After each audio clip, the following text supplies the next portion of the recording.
దేవునికి మహిమ కలుగును గాక. వాక్యం చదువుకుందామండి. కీర్తన గ్రంథం 6వ అధ్యాయం కొన్ని వచనాలు చదువుకుందాం.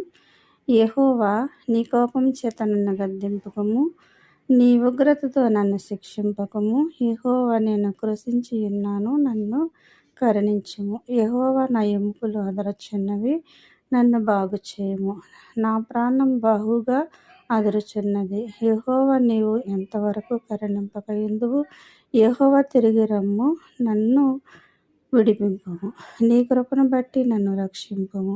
మరణమైన వారికి నిన్ను గూర్చిన జ్ఞాపకము లేదు. పాతాళములో ఎవరు నీకు కృతజ్ఞతాస్తుతులు చెల్లించెదరు?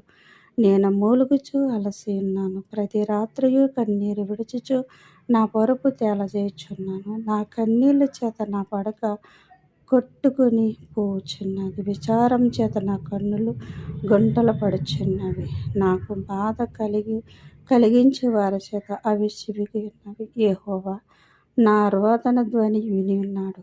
పాపము చేయువారలారా, మీరందరూ నా యొద్ద నుండి తొలగిపోవుడి. యెహోవా నా విన్నపము ఆలకించి ఉన్నాడు. యెహోవా నా ప్రార్థన అంగీకరించును. నా శత్రువులందరూ సిగ్గుపడి బహుగా అదరుచున్నారు. వారు అకస్మాత్తుగా సిగ్గుపడి వెనుకకు మళ్ళెదరు. ఆమేన్.